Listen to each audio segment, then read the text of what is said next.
All right, TIFF audiences, are you ready for this? We got some very special guests to bring down here. Please welcome the band. Tina Weymouth, Frantz, David Byrne, Jerry Harrison, and our host tonight, Spike Lee.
Probably my fault.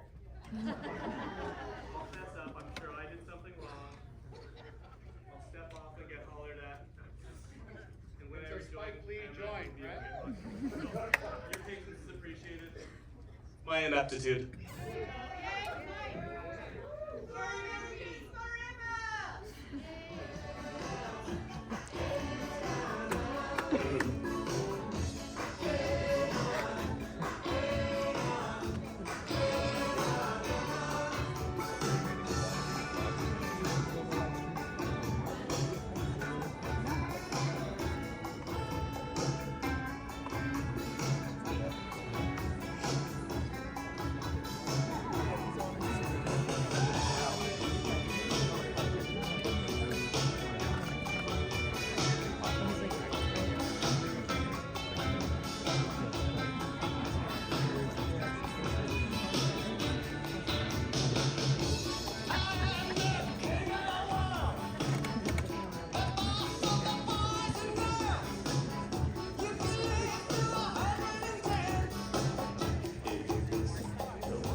Next to you, love,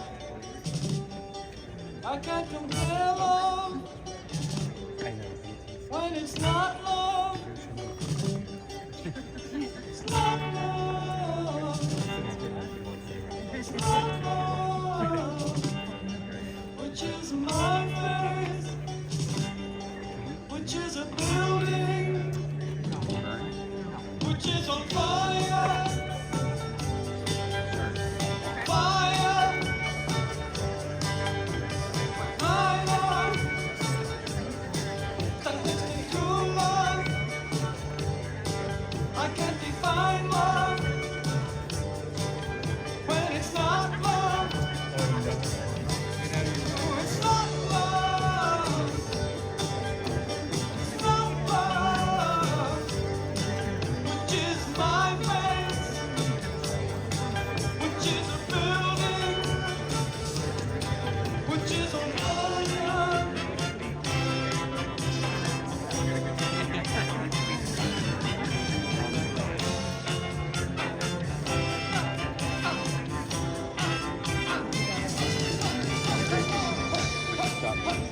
Spike as well. Copy too. Drop people there. They'll probably send you there too.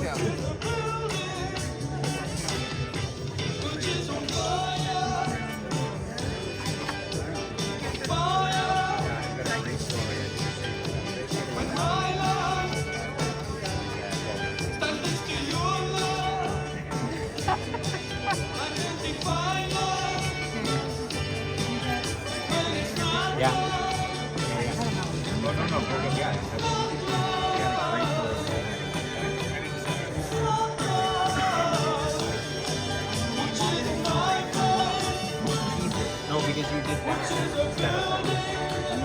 Go do it again. Go do it. Don't care. I'll send it to you though. I'll send it. For sure. You started.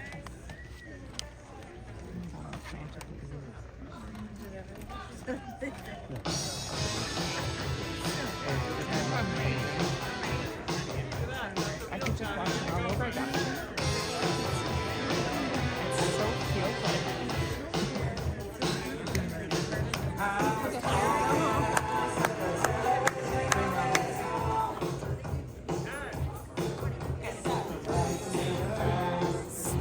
Is he good?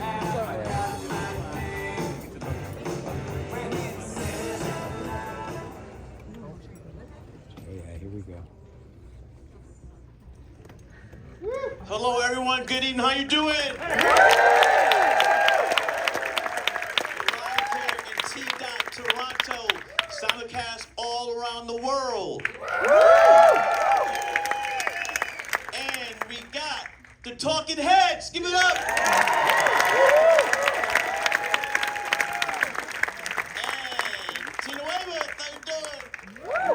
I'm good. How are you, Spike? Great. Chris Frantz. Give it up, people. Jerry Harrison. And the man with the fat suit, David Byrne.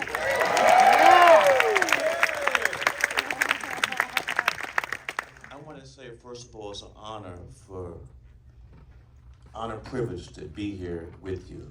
So I want to, just from my heart and soul.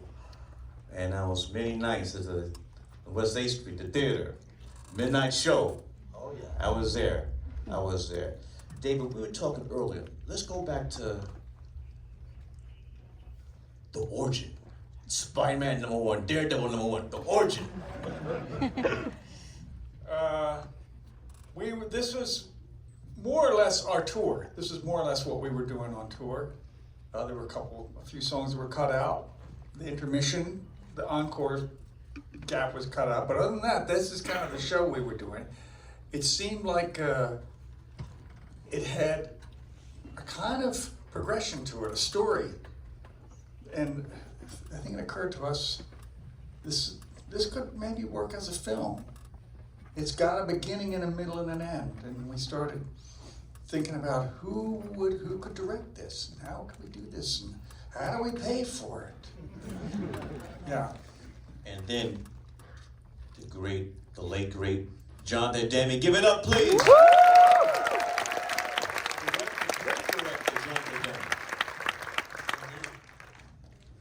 I miss Jonathan. We all do. He would have been so happy to see this tonight and to hear it. Jerry, you did a good job. Thank you. And I miss Byrne too. Bernie Morell, yes, Bernie. The great Byrne Morell. Sitting here, watching this IMAX theater. You shot this 4 performances, Pantages Theater in LA. Came out in 1984. How is it coming back to see this after decades? Remastered, remixed, IMAX, all of that. Well, I would say that one of the wonderful things is the fact that there is new technology. It meant we almost have a burden to adapt and to bring it up to what people can hear now in theaters. I mean, one of the things I noticed is that with the multi-channel audio, if you wanted to listen to Byrne, it's a little go, I can hear the whole mix, but I can just listen over there and I can hear it, or I want to hear Alex over here in a way that you couldn't in '84 and even in '99. And so it's a delight to see, that we found the original negative, and so therefore we could bring it back to life as much as possible and make the sound appropriate to the theaters like the one that you just got to listen to it in. When I was watching this just now, I was thinking, this is why we come to the movie theaters. This is different than watching it on my laptop. This is great. Or your iPhone, too. Let me ask this question. I'm a cinephile. You know I love cinema. And this is the greatest concert film ever. Can we give it up, please?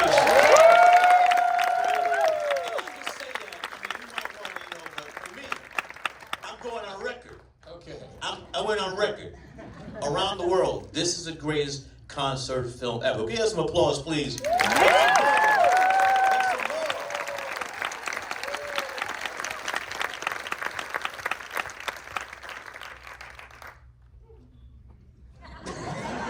No one's gonna co-sign that?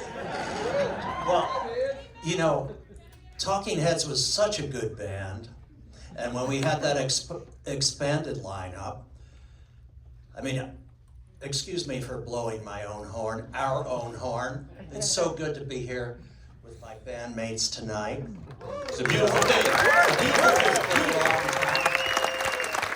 With the expanded lineup with Steve Scales and Bernie Worrell and Lynn Mabry and Edna Holt and Alex Weir. They just took us into a whole nother dimension, you know. And, I'm very grateful to be here tonight and to be able to watch this and to enjoy it so much. I'm grateful. Did you enjoy the reaction? The audience digging it too? I certainly did. Although it's a little steep for dancing, but some people managed to. I got up. Ah, yes. I couldn't sit at the side seat. I had to walk up to the back and watch it up there so I could dance around a little bit and just sort of experience. I didn't want to be off at the side. Experience the widescreen. David, can you talk about the collaboration and everybody else too with Jonathan Demme? Because there was collaboration, there was talk back and forth. I mean, you just don't show up and do something great like this. So can we talk about that, please? Somebody. Sure. Jonathan came to see the show and he came backstage and he said, I would love to make a movie. I think that's how it happened, right? And it was as simple as that. And we had been admirers of his work. Caged Heat, anybody? Is that Roger Corman? But I think, yes, it was. But the real thing I think that hooked us on Jonathan was the movie Melvin and Howard, which was a very different kind of movie, wasn't it, in its time, and beautiful movie. And, well, somebody else join in. When I saw what Jonathan was doing, working with Lisa Day, the editor, I realized that he was looking at it as an ensemble film. Like you would have a bunch of actors in a location and you get to know each character one by one. And he lets you get to know them, lets you get familiar with them, and then you watch how they all interact with one another. And I thought, I'm in my own world, but he saw that. He saw what was going on there. Yeah. And I think that because he did that, one of the reasons of the sort of lasting power of the film is you see that we are having so much fun on stage. And the audience just... Can I put the word love in there too? And love. Love. Yes, exactly. Love and fun. And the audience is brought right into it and say, you're part of this too. And I think that every time anybody watches it brings back that wonderful emotion.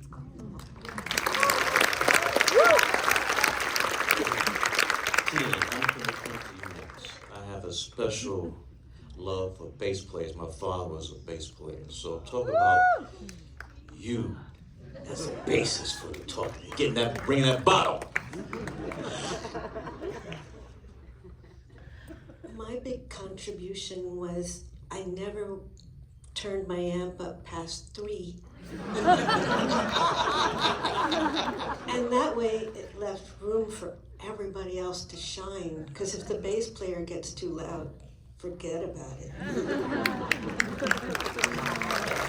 Give it up for the bass player.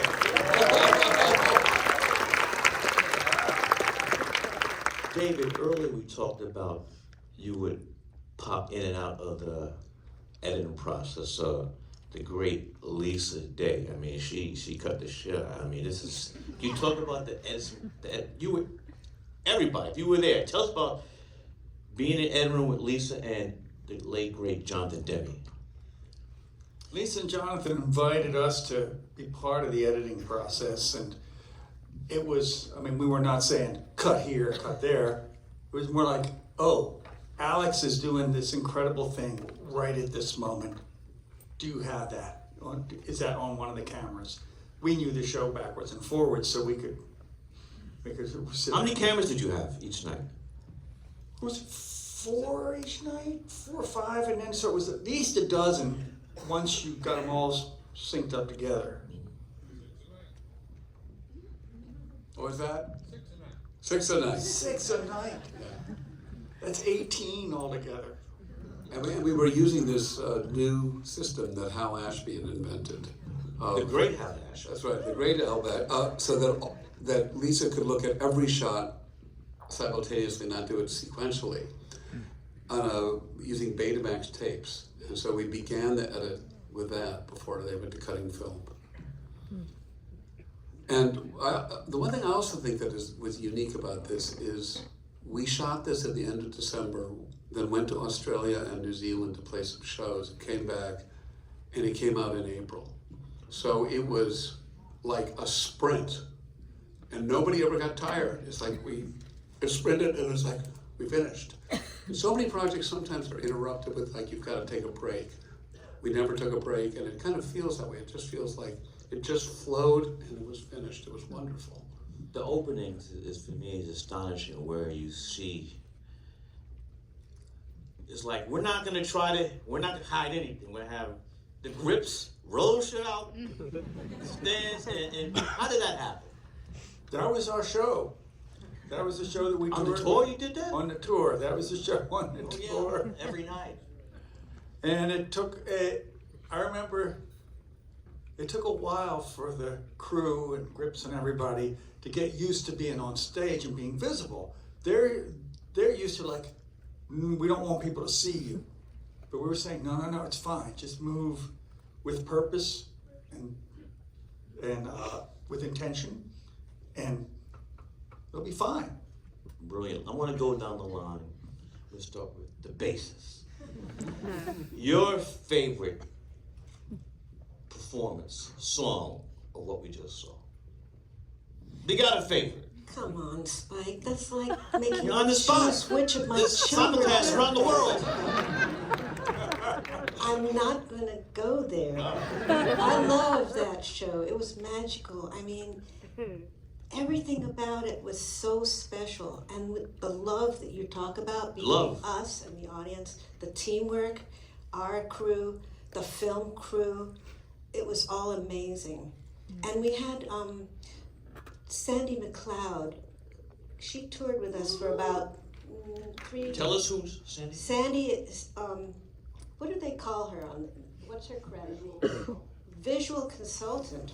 That's a weird one. Okay, I guess you have to give them a name. But Sandy McLeod was actually with us on tour, and she mapped out every shot ahead of time. She took notes on every song, what each player was doing, who was moving, who was where. And I think that really helped the the team when it came time to shoot. How many times did Jonathan Demme see the show before you? A lot. He came on tour too. Oh, he's on tour too? But not as, he wasn't there as much as Sandy McLeod, Okay. because Jonathan, it's no secret, Jonathan was making this movie with Goldie Hawn at the same time. And it was supposed to be like a warts and all kind of movie. That's what the star of the movie wanted, right? And then she saw the dailies and she said, oh no, I don't like warts and all. And they had to go back and reshoot a good deal of the movie to make the star happy. And so Jonathan wasn't expecting to have to reshoot half of that movie, but he had to. So he didn't get to come out on tour, I think, as much as he would have liked to.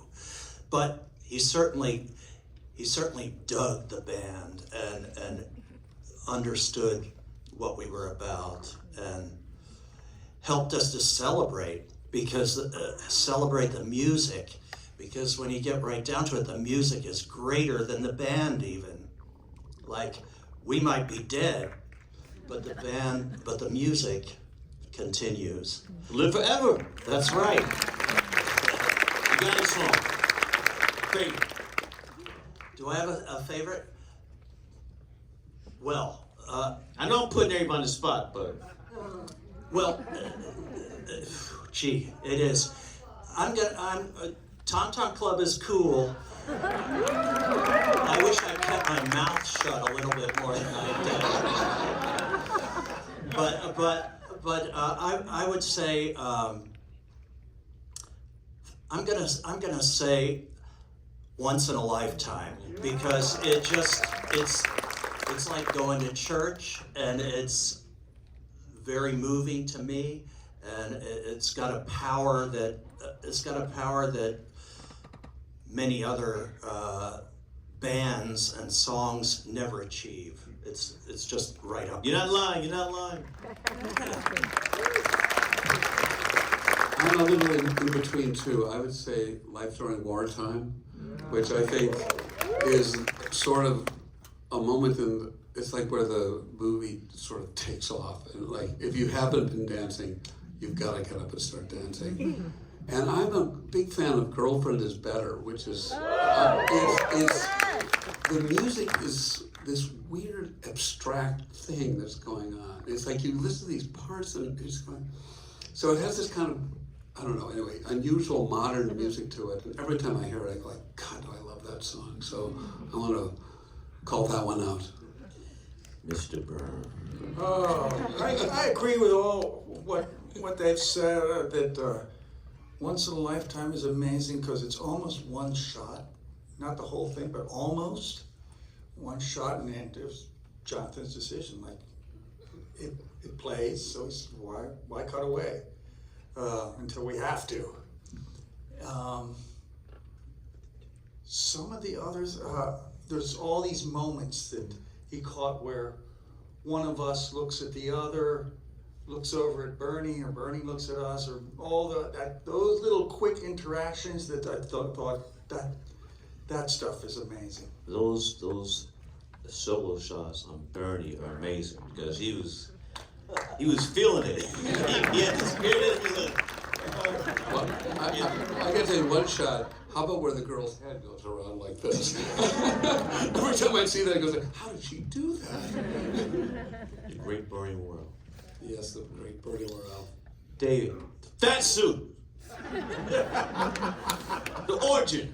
The origin of that was it was in between tours, and I was thinking, what are we gonna do next? What are we gonna do next? Maybe I should rethink what we wear on stage. And I was having dinner in Japan after we finished the tour, and this this designer there said, "Well, David, in the theater, everything is bigger than real life." He's referring to like gestures and you sing louder and all that, and I'm thinking, oh, my suit should be bigger too. It was really big tonight.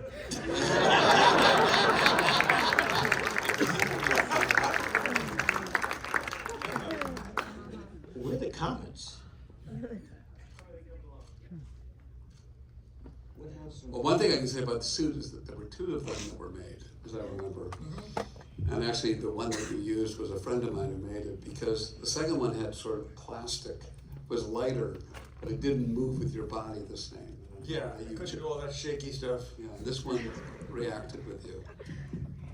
Okay, the first question is from Chattanooga, Tennessee, and they're seen at the aquarium.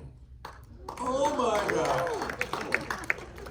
What was the greatest takeaway or lesson from the semiotics of with Jonathan Demme on Stop Making Sense? What did you learn from each other that influenced your work going forward?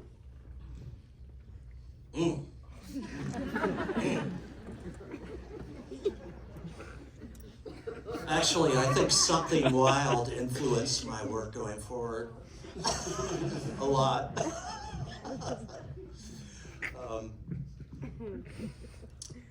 Well, I think Jonathan gave us a lot of confidence. He made us feel like he made us feel like what we were doing was very worthwhile, and that it was something that, you know, it was something that was worthy of making a motion picture, and also worthy of being remembered into the future. And he was a very pure kind of guy, a very sweet person, and it was a great pleasure to have known him. Okay, the next question is from Benny from Westbury, Long Island, Strong Island. Hi, Max. The question is, what is it like seeing this iconic movie being shown to a brand new audience? Love from New York. That's Benny. Oh, I thought the reception was great. I understand that a good percentage of folks here are festival subscribers, so, which is great. The festivals need subscribers, but that might mean that you didn't know exactly what you were getting into. Okay, this is someone here. T. Toronto. I saw the tour 8 times, and obviously the clean look of the stage was very impressive. But I'm curious about stage monitors and how well you heard each other. That was before the advent of ear monitors. I'm curious if you felt you could hear each other, okay, or if you were playing more instinctively. Well, actually, that was, when you were asking about the building of the stage and what we did every night, the platforms that rolled on contained the monitors and our guitar amps and everything. So one of the things that the crew had to learn is to make sure all the connections were made. And it was a challenge at times to not have feedback and things like that. But over time, I think we got the mix so that we could all hear really, really well. One thing about Talking Heads is that we always were minimalists about putting too much in monitors. We would angle amps and we would do things in the early days, so largely with the vocals and maybe a little bit of the snare drum, but very little else. We never tried to be too loud on stage, and it held us in good stead when we moved into having the monitors behind us. So no, we were able to accomplish it. So Caden's from West Melbourne. Why do you think Talking Heads still remains so relevant today? What makes your music timeless? Somebody. I'm sorry to say, it's not really blues based. Even blues is so great, jazz is so great, but maybe we kind of mixed it up a little and went in a different direction, because there were already great blues players out there. So we didn't do that. I mean, having been the one person who had been in another band and joined the band, it was the Talking Heads music felt new and of its own piece. Yes, there were influences. Obviously, R&B was an influence. But when I joined the band, it was like I went, there's nothing going on like this. And I don't know how big an audience we're going to get, but I know that we are going to be treading new ground, and I think we did, and that's why it's timeless. This is Ed from Denver. The fullness, overall quality of the recording soundtrack is rarely mentioned. I've always found Stop Making Sense to be more of an album recorded live than a live album. How the heck did you achieve such a rich and detailed sound? Well, one thing is, for this, is we recorded it digitally, so that it was the beginning of... Way back in '84, huh? We were the pioneers in doing this, and that was because we knew that in the process of making a film, you must re-record it various times, and we didn't want to lose, have generations going down. And then I also have to say that, the mixers and the people we worked with, but also, when we did the original mix, David and I were there, and I was involved with Gary Getzman and various other engineers, and making sure that we retained that quality.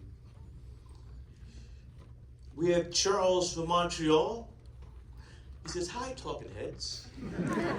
I'm curious to know, while you were in production with Jonathan Demme, which film or stills or film inspired you for the visual aspect of the movie? Thanks, and thanks for the awesome music.